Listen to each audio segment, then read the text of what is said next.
Yeah, good morning, guys. I hope everyone you are able to see my screen and able to hear me clearly.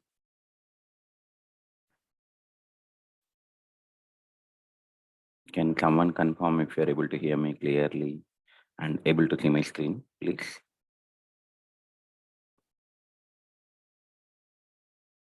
Yes. Yeah, thanks. So, thanks for joining the class, guys. So, this is Karthik. I'm going to facilitate this session on the collections in the DSA. So, I see so many of you have joined newly for today's class, right? Many of you have joined today for the first class. Am I right? You can put your response in the chat, or you can raise your hand in the chat itself so that I'll know who are joined newly.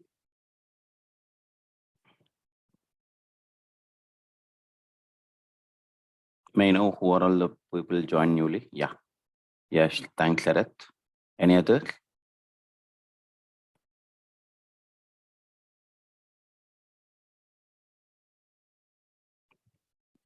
Okay, no issues. So in the interest of the new joiners, so what I'm going to do, I am going to, so every day we do the recap of the session for quickly for 10 minutes. So this is what we have learned yesterday is we have gone through the course content, duration, timing, fee, etc. That is the thing that we have discussed in the yesterday class. So in the interest of new joiners, I am going to repeat the same thing for just quickly for 10 minutes. And if you have any questions on the content and all, today you are going to get an email from the Ashok IT. In that, you will have the yesterday video as well. And yesterday video is available in the YouTube as well. You can go through it, and then if you have any questions, you can ask me the questions in the upcoming class. Okay, so now let's get started. So this is a data structure course actually. So but there are some students who wanted to, so data structures, whenever I'm teaching, I'll teach the advanced collections, and then time complexity, space complexity, sorting, searching, dynamic programming, graphs, pattern matching, etc. So, in the interest of the guys who wanted to learn advanced collections also, I have divided this course into the two topics. So, DSA, first thing that we are going to learn is complete collections workshop, which is not theory wise, it's a practical one. And then, apart from that, we in the DSA, we are also going to learn time and space complexity, some algorithms, sorting, searching, dynamic programming, pattern matching, matrix, and graphs. Graphs is there in the down, we can see that. So this all together will form a DSA group. So there are some students who wanted to learn only collections. So that's the reason I have split that course into the two parts. Now let me tell you what we are going to cover under the collections workshop. So under the collections workshop, first we'll get started with what is the need for a collection framework. What is how to what are the different collection interfaces are available, and so we know that list, set, map are the interfaces. Now, so how does the list will work? How does the array list will work? How does the add method, remove method, get method? That means internal implementation of a list, set, the map we are going to do, and we are also going to write a custom collection. So you are going to see that today we are going to get started with this topic. You are going to see that. Okay, so that's the first thing that we are going to look at in the collection workshop. That means it is not like other classes, like where they will be telling array list is nothing, is ordered, array list does not allow duplicates, hash map does not allow duplicates. But I am going to tell you why the hash map does not allow duplicates. We are going to write internally what is the implementation. So whenever I am using add method of array list, what is there inside it? How can I write it? So those kind of details we are going to see. And apart from that, we are also going to see what is a iterator, what is a list iterator, difference between that, what is a concurrent modification exception, how Java identifies it, what is a concurrency, what is a synchronization, copy and write array list, copy and write array list, concurrent hash map, how to create a custom collection. And then we are also going to see linked lists. How can I create my own linked list? In Java, we have a linked list already, but how can I create my own? Now, once you create it, you want to insert the node at before the head, in middle, or at the end. You want to delete from the head. or from middle or from the end? How you do? How to print a linked list? So these are the questions that we are going to see. I mean, like we are going to write a practical program in the class itself, line by line, and we are going to see. And apart from that, we are going to solve these HackerRank questions as well. Same, in the same manner, we are also going to see what is a stack, what is a queue, how to implement a stack implementation using array, linked list, queue, and there are some HackerRank questions again. We are going to solve it. And post that, we are also going to see tree. In the tree, we are going to see some basic concepts. What is a in order? What is a pre-order? What is a post order? Once trees are done, we are going to see what is a tree set and what's a tree map. So this is a course content for a collection framework. So if anybody would like to enroll for collection framework, these are the things that will be taught till here. For example, if there is a person who enrolled for DSA, apart from these collections, the class will be continued. In that, we are going to see all this time complexity, space complexity, and sorting techniques. Bubble sort, insertion sort, selection sort, merge sort, heap sort, quick sort. And see, all of the links I have pasted here, these are from the HackerRank. We are going to solve these problems as well. And we are going to write a code in that. So what is a max heap? What is a min heap? How can I convert the given array as a max heap or min heap? And then we are also going to see graphs. In the graphs, we are going to see what is BFS, what is TFS, shortest path algorithm, Dijkstra algorithm, dynamic programming. What is the dynamic programming? In that dynamic programming, we are going to see two problems, Fibonacci series problem and then coin change problem. And then matrix implementation. Say, how can I represent n by n matrix, addition of two matrices, multiplication of two matrix, how to print a matrix, transpose of a matrix, how can I check whether the given matrix is symmetric or not, and then pattern printing. So they will be giving you some patterns like this, and how can I print the pattern? And then apart from all of this, we are also going to see all most importantly asked questions. So these are the programmatic questions I have mentioned all this, around 50 to 60 questions. And these are the HackerRank links. If, for example, if you can see how to find out a square root of a number, how to compare two linked lists, how to merge two linked lists, cycle detection, open and close from using stack, print all the leaves of a binary search tree, height of a tree, how can I know the depth of a tree, level order of a tree, vertical order of a tree, distance between two nodes in the binary search tree, binary tree path, left view of a tree, check whether the given tree is binary search tree or not, how to print a mirror image of a tree. So these are all the questions we are going to solve as part of the DSA batch. If you guys are enrolled for only collections, then till here we are going to look at. This is about the course content. And coming to the class timing, every day morning 7:15 a.m. to the 8:15 a.m. Monday to Friday. Generally Saturday, Sunday will be holiday. But if there is a need or if we are lagging behind the schedule, I will let you know advance in the WhatsApp group.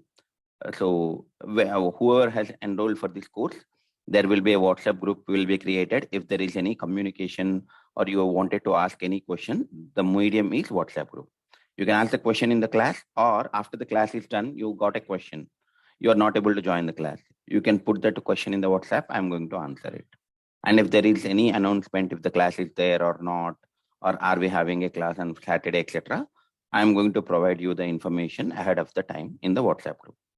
And coming to the fee, if you wanted to enroll only for collection workshop, the fee is 3,000, and I'll be sharing the notes. Notes, when I say notes, it is not whatever I write in the everyday. It's a notes that cleanly I have written. So, and it is not copied somewhere, guys. It's a simple English, whatever I'm speaking. In that manner I have written, I'll share that document with you all. And then you will have all the collection workshop videos you will be having access up to 4 months. And if a person enrolls for DSA, the fee for DSA is 8,000. You will have the live classes, and then we'll have the notes. And if you are enrolling for 8,000, only collections, whatever the collections videos we are giving, that access you will be there up to 4 months, and remaining DSA will not be having. But if you want to have the entire course backup access, then you enroll for 10,000 rupees batch. So live classes will be there, notes will be provided, and all these videos, whatever we are discussing or whatever the class videos, will be having access up to 1 year. And the duration of this course, when it comes to a collection, so we started yesterday. So the collections will be completed by July 14th. or end of the July 14th. See, June 14th is the one we started the course, and we are going to complete within 1 month. When I say 1 month means July 14th or by the end of 21st week. And when I say DSA, 2.5 to 3 months. So July 14th will be 1 month, August 14th will be second month, correct? And so from between 14th to next end of August, we are going to complete the DSA. So this is what we have discussed in the yesterday class. So who joined newly? Does anyone has any questions?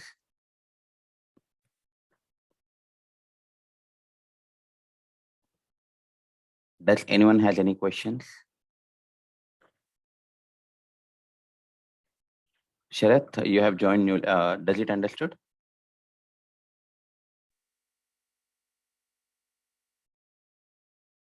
Guys, if you're not able to speak, you can put your comments in the chat. I'm going to read the chat and answer your questions. No questions. Yeah, thanks. Sharath, I hope you understand, right? Shall we go next? And guys, the way I teach is I prefer the interactive session instead of one person talking. So I understand that other tutors will make you completely mute and they'll continuously deliver the lecture. At the end, they'll give you 5 minutes of time to ask the question. But my way of teaching would not be like that. It's an interactive session. So I'll be asking a question, you need to answer it. If you are telling some wrong answer, also not a problem. I'm going to correct. Even if I'm telling something, we are not able to find it, we will still resolve it. So no issues. Okay. Now let's get started with the first topic. What is the need for the collection framework? So I just created one workspace, guys. In the Eclipse, I'm just clicking on, I'm just creating a new Java project. Clicking new, other, Java project. So I'm just using Java 1.8 for now. I'm writing 08 collections and DSA. So I'm clicking next. I'm just creating a Java project and the name of the project I've given this one. Done. Now let me create a package inside this.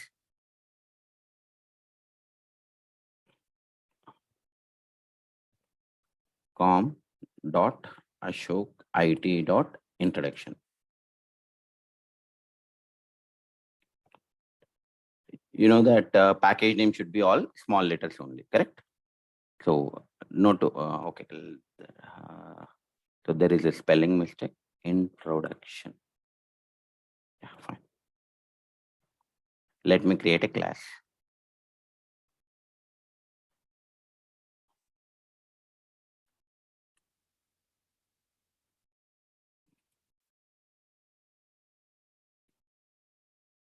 Okay. So I'm just writing what is the need for collection framework.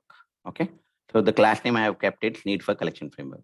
So class name I can keep anything in Java, but it should be a camel case. That's it. Okay. Done. Now let us. Does anyone know why the collection framework is introduced? I'll be explaining, but I'm just asking in if anybody know.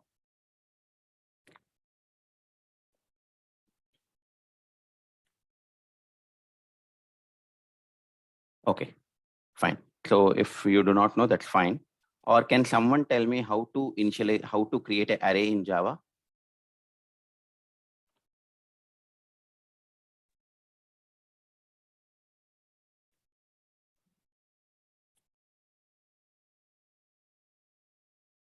Okay. So in order to declare an array, this is the syntax that you guys need to follow. The syntax is data type followed by array symbol, reference variable equal to new data type and then size. Okay. Now, for example, if I want to create an int array, can I say that int a equal to new int of 10? Am I right? Or I can also do like this int. I can put an array symbol side to the data type or side to the reference variable also. New int of 5. For example, if I want to create a string array, so string is also a data type. So I will put string s equal to new string of 10. Or I want to create an employee array. Employee is a class in Java. So can I create like this? Employee equal to new employee 5.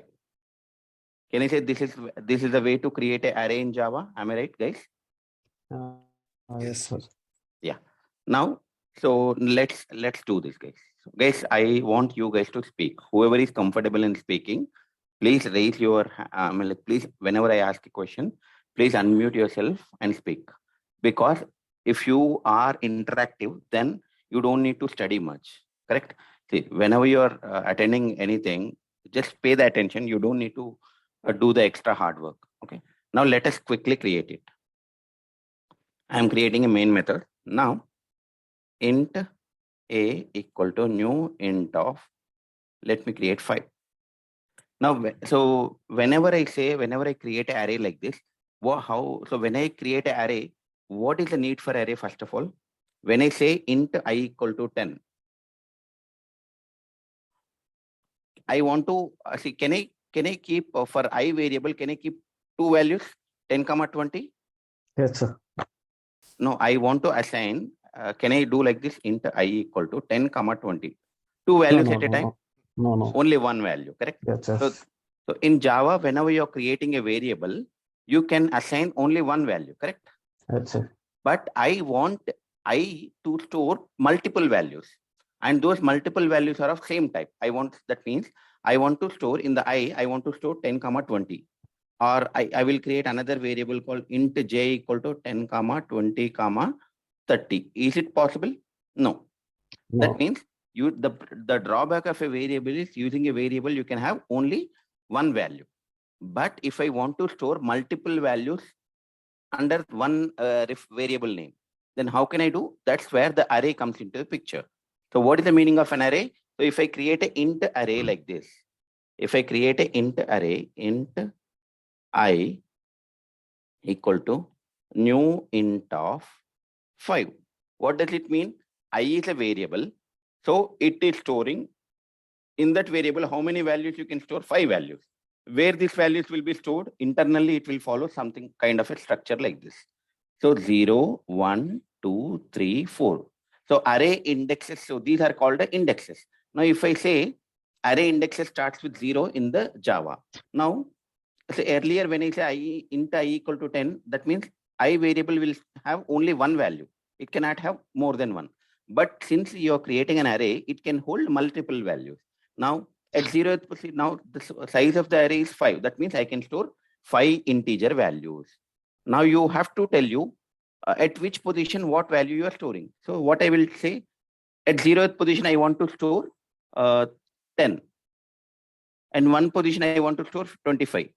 Here 35, here 45, here 55. Now from the diagram, you can say that at 0th position, you're storing 10, one position 25 to 35.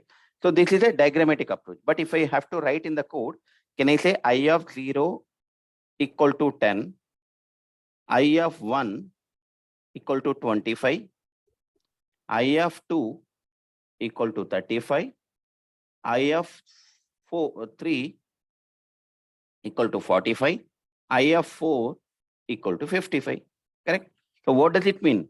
It's an assignment operation. In equal to is considered as an assignment operation. That means 35 is a value. You're assigning it to second index of I variable, correct? See, that means at this position, you're putting the value. So this is how you can add a value to the array. Am I right? Yes. Now let us add it. Now the problem, see here, whenever you are using an array, so can I say that the index, I have to mention the index. So as a human being, can I do the mistake? So now I have added a of 1 equal to 25. Now I'll forget a of 2. Directly I'll give a of 3. Can that happen or not? As a human, I may do the mistake, correct? Yes. Yeah. So now in this problem, the first problem is you have to give the index. whenever you are giving the index, user may forget it. First of all, so what's the problem? Index has to be entered manually, correct? Index has to be entered manually. And second one, whenever you are entering, you might forget it. For example, let me add it. Okay, that's the one thing. Okay, done. Some values I have entered, done. Now the size of the array is 5. Now I have added 5 elements. Let me run the program and see what happens. Right click, run as Java application. Do I see any problem? No, it has executed. Okay, let's run it again.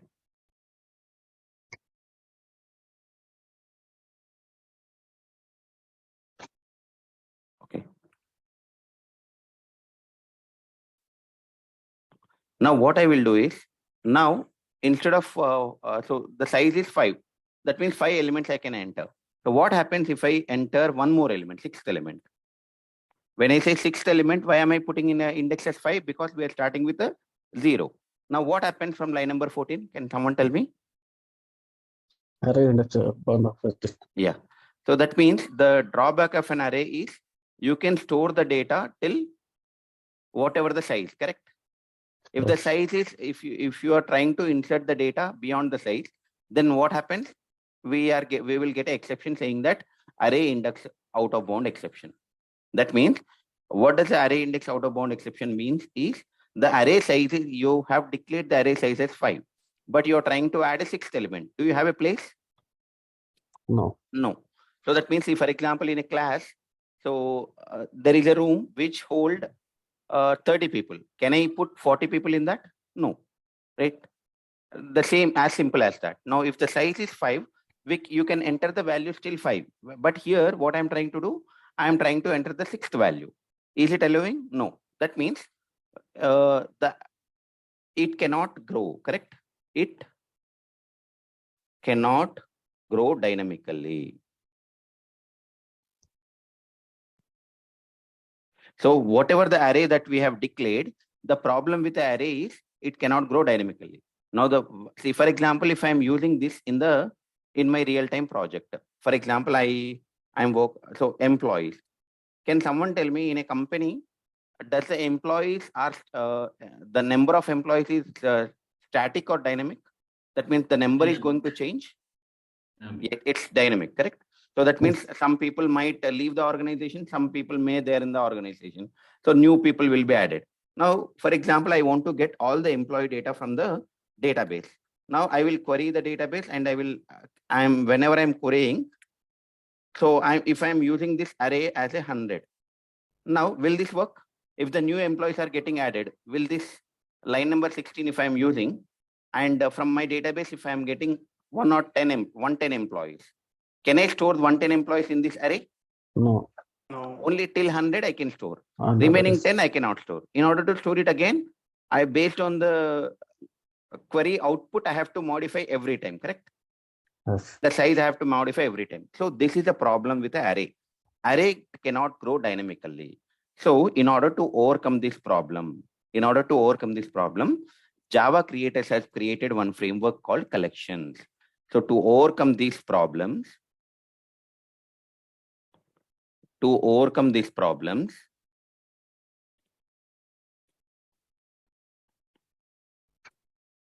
collections framework has been introduced. Okay, to overcome this problem, collection framework have been introduced in Java. Now, what is a collection framework? Now, whatever I am doing, the same thing if I am doing with a collection framework, it should not ask, I don't need to give a index. I don't need to enter the size. If I'm able to solve that problem, can you see that it's advantage? Yes. Now let us see. Now, can someone tell me what is a parent in the collection framework? Whatever you know. Iterable. Yeah, iterable. So see, from 1.2 onwards, in Java 1.2 onwards, the collection framework has been introduced. Now, in the collection framework, the parent is iterable. So we have one interface called as iterable.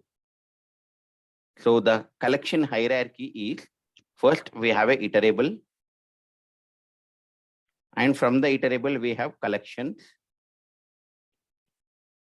So from the iterable we have collection. I see it's a collection, it's a singular. Now from the collection there are some interfaces. See, whatever the color, whatever I'm writing, these are interfaces: list, set, queue. Okay, so these are interfaces. Now let us see. Now, in what does the interface will have, guys? Abstract methods, right? Yeah, you can see in the collection, all whatever I am showing you guys, these are the abstract methods. Now it is a collection.class. That means, is this a class created by me? No, It's a predefined Java class, correct? Now, for example, the question is, how can I see the source code? So that means whenever you are installing a Java, automatically all the classes, like that means exception, thread, array list, collection, all these classes are already available. Now, in order to see where this available, so if you are going through the folder structure, so whenever I install the Java, Java is getting installed in C, program files, Java, and you can see one JDK folder, correct? Under this, go to the JRE and then library. See, in this library folder, there is a jar called rt.jar. See, are you guys able to see this? rt.jar? Yes. So this is the jar which contains all the predefined Java classes. Can someone tell me what are the predefined Java classes? list, link, Yeah. Or what else? serializable, like clonable interfaces, marker, Yeah. Yes. lot of things. So that means, for example, I will say that object class, string class, integer class, right? Thread class, exception class, array index out of bound exception. That is Yes. also a class. Class not found exception, class definition not found exception, array list, linked list, hash map, hash set, correct?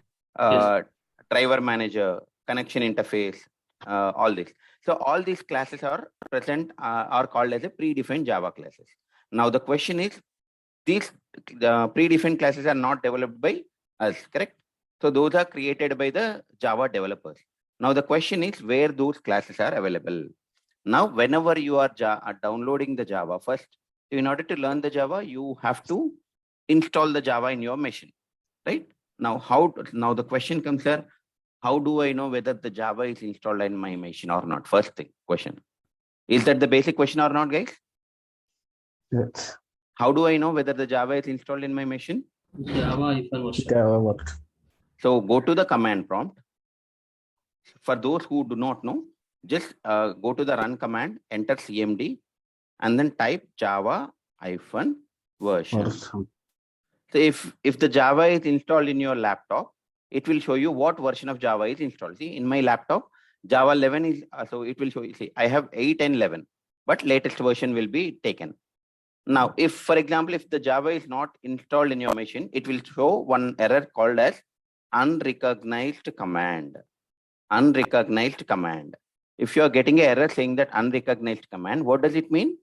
The Java is not installed on your laptop. Now, can someone tell me how to install the Java? Go to Oracle. So just go to the Oracle website, correct? Yeah. Just go to Google, Java free download. So you can see Oracle, and whichever, see, Java 20 is available now. So Java 2017, or if you come down, you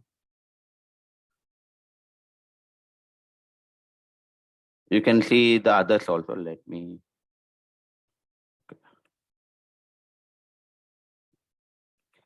Java 8, let me do Java 8 download. Yeah, in the archive folder, you can see Java 8 archive. You can see these are the 8 also. So whichever the Java version you want to install, you select it here. Now, is the Java platform dependent or independent? Independent. Okay. But JVM? That is the independent. JVM, I'm talking about two things. Java is platform independent, that is correct. What about the JVM? Is the It's JVM platform dependent. dependent or independent? Dependent, I guess. Yeah.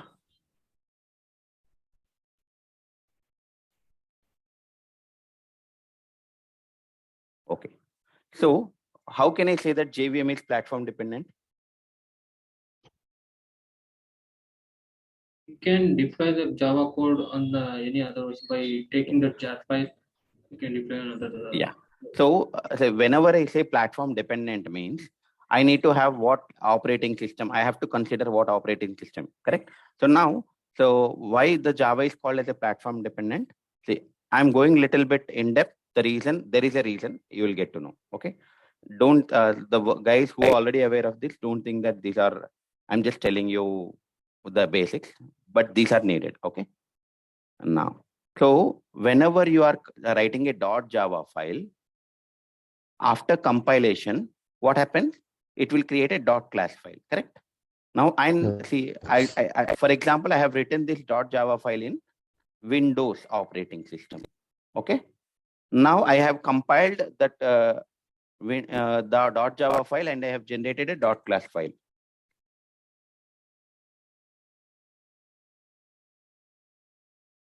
Okay. Now, Yes. after compilation, .class file is generated. Now I will give this .class file to my friend who has Linux operating system. Can he run it directly? Yes. Directly he can use the Java command and give, see what is the Java command takes? Java followed by class name. And he, whenever I give you the .class file, does he have the class name? For example, if I'm creating a test.java, after compilation, what file will be created? Can I say test.class? Yes. Yes. So what my friend can do, directly he will go to the command prompt and he will say Java followed by test. And he will see the output, correct? Yes. That means .java file that is created on Windows laptop and it is getting executed on Linux laptop, correct?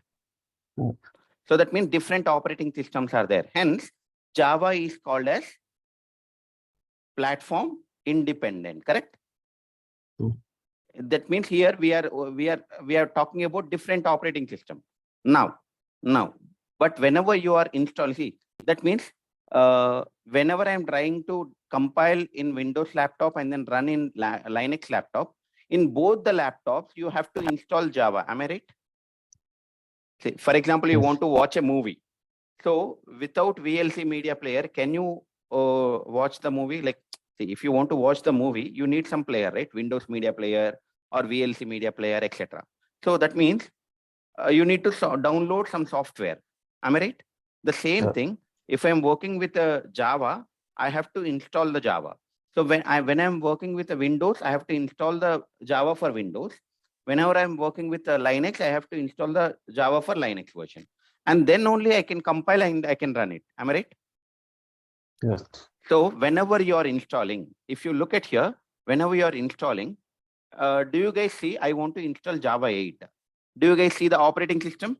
See, Linux 86, you have this link. For example, if you are using Solaris or Mac OS or Windows, you have different option, correct? That means whenever you are looking at the Oracle website and whenever you're trying to install the Java, does it segregate it based on the operating system? Yes. So that means what they have done. So based on the operating system, they have written the JVM, correct? Different operating system will follow the different structure. So inside this folder, what will be there? They have designed the JVM. So can I say Java is platform independent, but JVM is platform dependent. What is a JVM? Java virtual machine. Now, what is a Java virtual machine? So whenever you are downloading the Java, internally there is something called virtual machine. They have created it. That virtual machine comes with a operating system. So that is the reason whenever you are downloading a Java, they will ask you what operating system you are using. Okay, done. So now you will click on, based on your operating system, you will click on, the jar will be downloaded, and whenever you click on double click next, the Java will be installed. Now, whenever you are installing, where the Java gets installed? What is the default location? Program files. So C folder, program files, and then Java. This is a by default folder. Now I have installed Java 1.8. See, you can see you inside this Java 1.8, you have one folder called JRE. Inside this, there is a folder called library. Now in this folder, there is a file called rt.jar. So this rt.jar is containing all the predefined Java classes. Okay, there are around 5,400 classes. Now, since it is a jar file, how can I see can I open the dot class file and see the code? No, we can't. Now, example. So here, what is the beauty of Eclipse, guys? Whenever I run the program, automatically it gets compiled, right? I don't need to use the Java C command, right? So here you can see employee.java and need for collection framework. These two are class files, correct? I mean .java files. So does it have any compilation error? No. Now, but I want to see the class file. So if there is no compilation error means .class file would have been generated. Am I right? Yes. Yes. Now, where can I see that .class file in the Eclipse? Just go to the path. See, this is my path. Okay. So this is my project name, correct? So do you see apart from, see under the SRC folder, I created a package, correct? Now, see, apart from this SRC folder, do you see one folder called bin? Yes. So this bin folder is created by Eclipse automatically. So, whatever the path, whatever the project structure is present in the SRC, that means COM is one folder, Ashok IT is one folder, introduction is another folder. Same folder structure will be present in the bin also. The COM, Ashok IT, introduction. Now, do you see the class files? Yes. So that means where the class files will be stored in the Eclipse under the bin folder, correct? And the same package name. Now, let me open this employee.class in Notepad. Am I able to understand? Yes. Do you understand what is there in this file? No. It is not user friendly, correct? Say for example, Yes, sir. let me open this class. That means you will not be able to understand the .class file, correct? Yes. Now, what is a jar, guys? So, in the rt.jar library folder, I have a jar called rt.jar. Now, what does the jar will contain?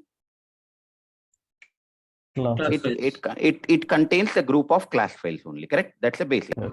Now, it's individual file itself, I am not able to understand, correct? If I open in a notepad. Now, that means if I open this rt.jar in some software or something, will I be able to understand? I do not, correct? So I need some software. What is that software? So you guys tell me test.java. I will use Java C command and then it will create test.class. What is this process is called? Compilation, correct? Yes. Okay. Now I will give you test.class file. I want to convert this into a test.java. What this process can be called? Can I say decompilation? Yes. Yes. Yes. Yeah. So that means if I open the .class file directly in the notepad, am I able to understand? No. That means I need some software which can read the .class file and show me the source code, correct? So that process is called as a decompilation. So in market, there are some decompilation are available. In the Eclipse, if you want to see already, if you are using a latest Eclipse, all the Eclipse comes with inbuilt default inbuilt decompilers. Now, if you want to see the source code of array list, what you need to do in the Eclipse, you need to just do Control-Shift-T. I repeat, Control-Shift-T. And then which class you want to see? For example, I want to see collection interface. Click on whichever just type the class name or interface name and then enter. See, though it is a collection.class, am I able to see the source code? Am I able to see or not? Yes. Now let me open the array list or array list. See, am I able to see the source code now? See, array list add method is there, everything, correct? Am I able to see the code? Yes. Is this written by me? No, it is written by Java creators, correct? So if you want to see the source code, you need to use a decompiler, right? Now, in the Eclipse comes with an inbuilt decompiler. Now, how can you access those? Control Shift T. Okay, done. For example, I don't have Eclipse. Now, how can I do? So in market, there are some decompilers. Just go to Google. Just type Java decompiler. So look at here, GitHub. So in this, the first link, this is a decompiler software. Click on the download. See, if it is your Windows, click on this. If it is a Mac, click on this. Once you click on this, one folder will be created like this.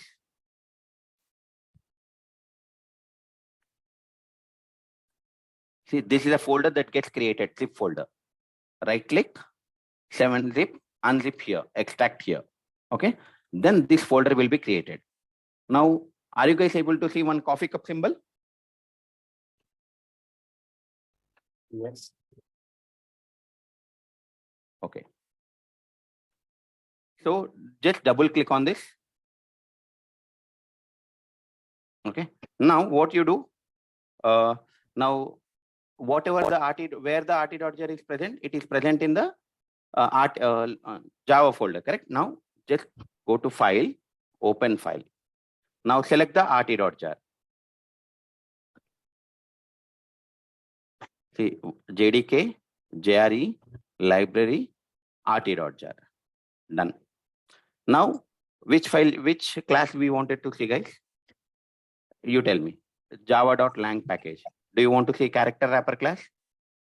Just double click on this. Am I able to see the source code now? Though it is a .class file, am I able to see the Java code? Now let us see java.util package, array list class. Am I able to see the source code? Yes. So why am I explaining this one? Because throughout this course, we are going to see the source code and learn how it is working internally. Okay, this will be in future also. For example, whenever I'm not there or you are trying to something learn newly, then you don't need to go to any blog. Directly you have a source code. You can go through the code and understand. Am I right? So that's the beauty of this, guys. Any questions so far?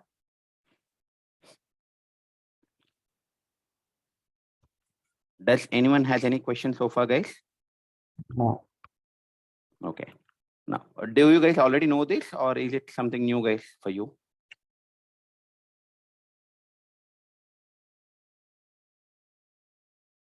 Okay, fine. Now let us continue. Yeah, thanks, Abhinav. So I hope you understand, right, Abhinav? Any questions?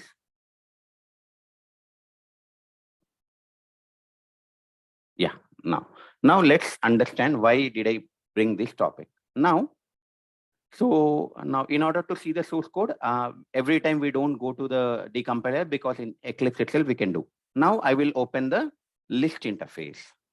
Now list. Now, if you look at the diagram here, I have whatever I have drawn. See, iterable is a parent from that collection, from that list. Now list is an interface, collection is an interface. Now, if I want to do the inheritance relationship between two interfaces, what should I do? I want to do the inheritance relationship between two interfaces. How can I do? We have to extend it. So that means one interface extend another interface. It is not an implement, correct? Yes. Class will implement a collection interface, but interface will extend another. Look at here. Interface list extends collection, correct?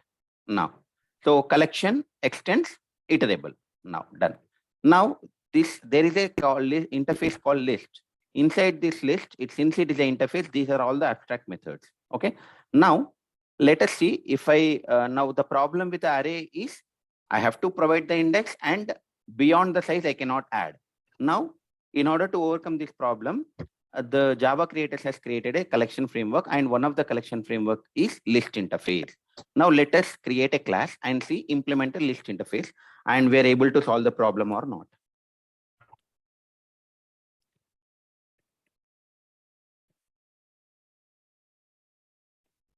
Now I'm creating one class called implementation of list. Now since I know that in the collection framework, I have a interface called list. Now can I implement list interface? So whenever I'm implementing an interface, what I need to do, guys? We need to override all the abstract methods present in an interface, correct? So in this list interface, can I say this is one abstract method which does not have a body? Yes. This is another method which does not have a body. This is another method which does not have a body. Now I need to provide implementation. But at this point of time, do you know what does a size method? What is the implementation of a size method? Do you know? Anyone? No.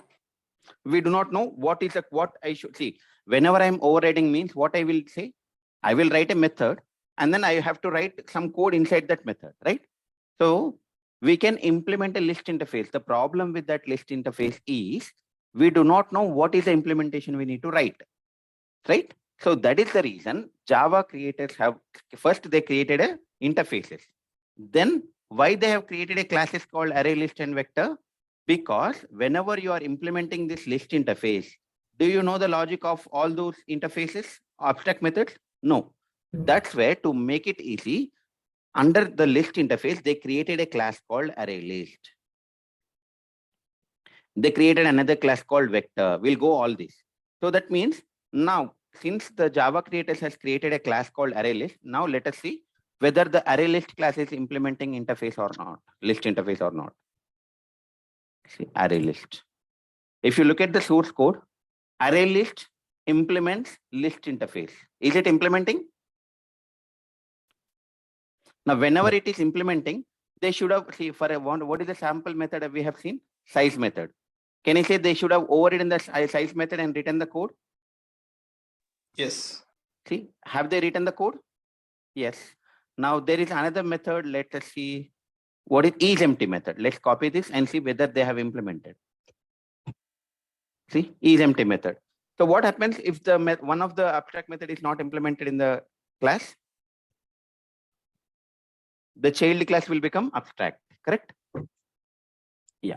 So that means already the Java creators has created a class called array list and then they have provided all of this. So now, do I need to implement a list interface or do I need to use array list class directly? Which one will be the best option? Array Array list. list will be there.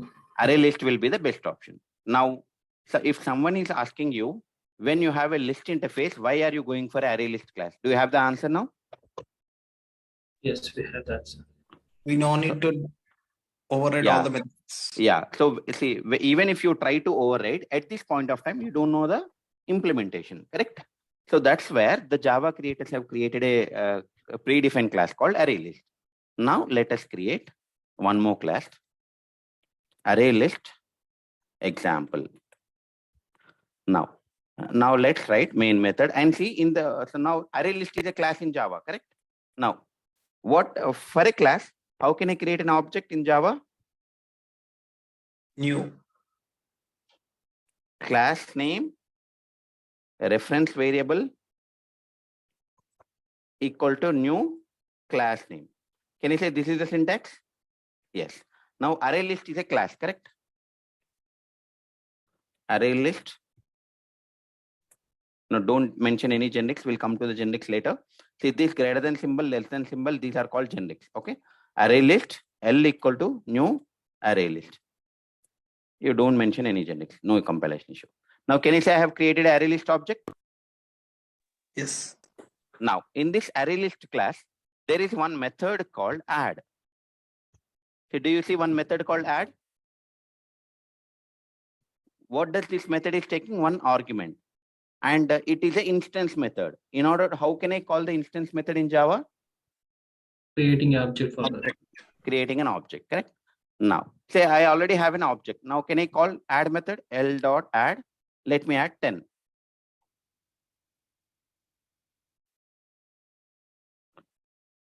$20, $30, $40. Now, can I say I'm adding the data? Okay. Now, let me mention the size as 5 only. Okay. Now, I see what is the problem in the array? First problem is you have to provide the index. But am I giving you any index here? Do you need to No. worry about the index? No. The No. first problem is solved, correct? Now, what is the second problem? I should be able to add beyond the size. Now, currently size is 5. If I am able to add 6th element, and if I'm not getting any error, can I say that I have overcome that problem also? Yes. Now let us see. Now after that, I'll print the, if you print array, you will get some different object. Now what, let's go to this one. Here, let's command this and let me do sysout A. If I print this, if I run this program, what is, let's see what is output. See, am I getting any data present inside array or something else? I'm getting something else, correct? I'm not getting the data. Okay, now when it comes to this, now here, first problem is I'm not hard coding the index. And the second one is the size is 5. Am I able to add the 6th element? Now let us run the program or debug the program. See whether I will get a array index out of bound exception or not.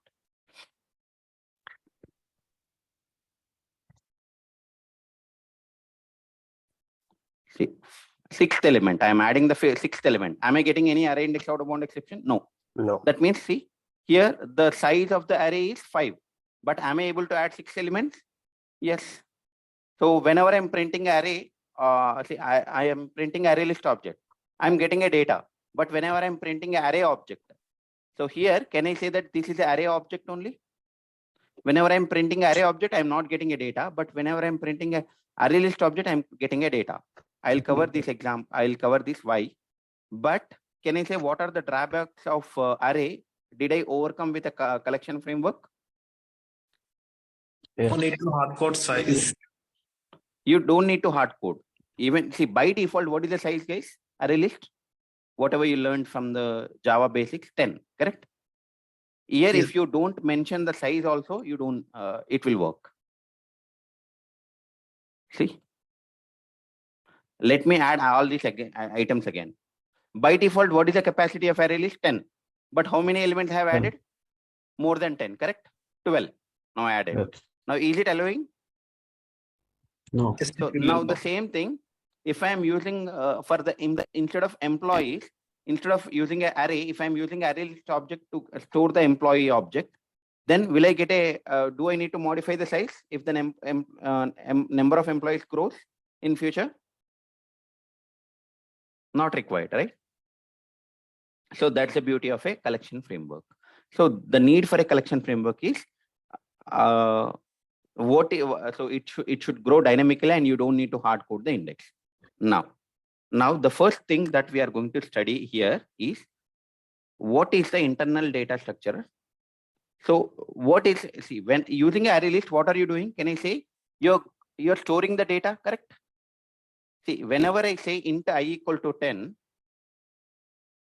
how many values you are storing? One value, single value. Only one value. But using an array list, how many values you are storing? Multiple values. You can store n number of values, correct? That Yes, means yes. in order to store these values, internally array list should use some data structure, correct? What is a data structure? Data structure is something which stores the data internally. What is a data structure? Data structure is something which stores the data internally.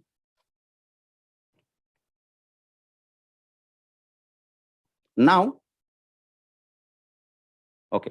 Now here array list is a class in Java. Can I call this array list as a data structure? Yes. So why am I calling it as a data structure? Because I'm using one object, I'm storing multiple data, correct? So anything that stores data internally is called as a data structure. Now, what is the data structure? So array list is a data structure, but where it is storing the internal data, correct? Now my question is where the array list is storing the data internally. Do you guys get this question or not? Here, whenever Yes. I'm using an array list object, it's good. If it's everything is working, everyone knows this, correct? Using add method, I can add. Using a remove method, I can delete. But now the important question is where the array list is storing this data, correct? Internally, what data structure it is using. Okay, now in order to see this, whenever I am doing like this, what happens, guys? Whenever I'm creating an object, which will be called in Java? Constructor. Can you say constructor? Yes or no? So let's go to the array list class. A constructor name should be same name as a class name, correct? Array list.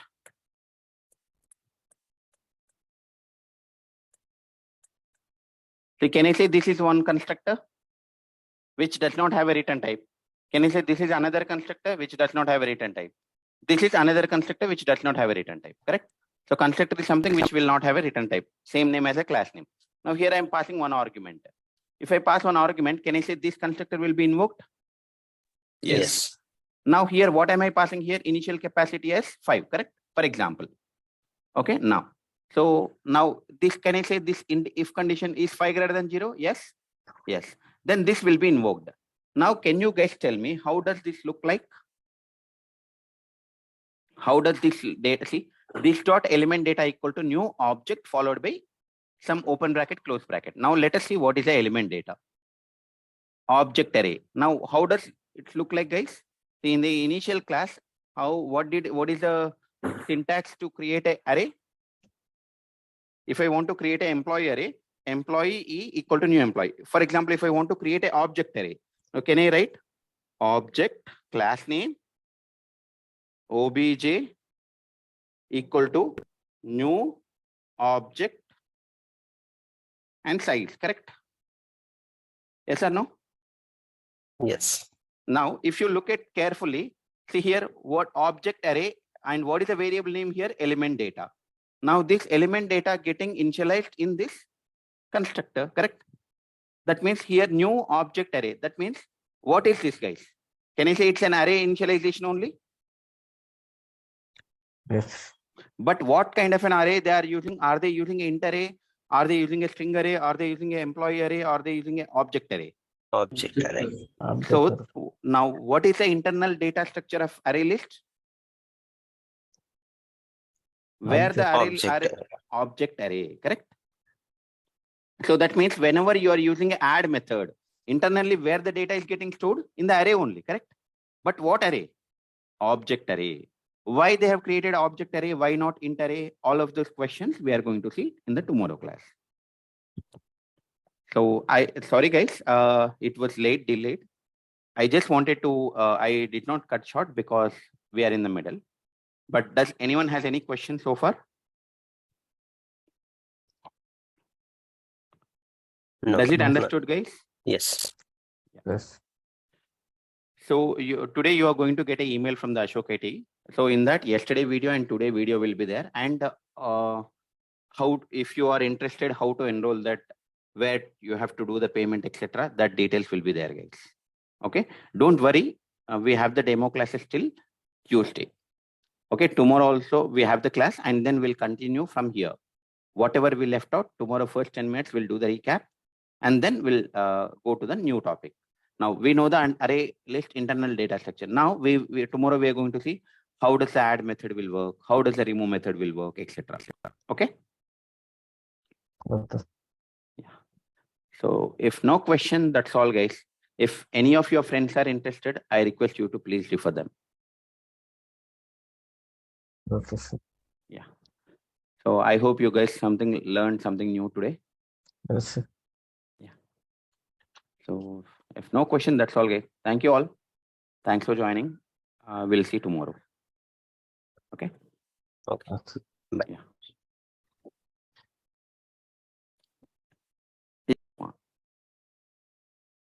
Okay. So I'll explain that question tomorrow. Thank you. Yeah. Thank you, guys. Thanks for joining. Have a nice day.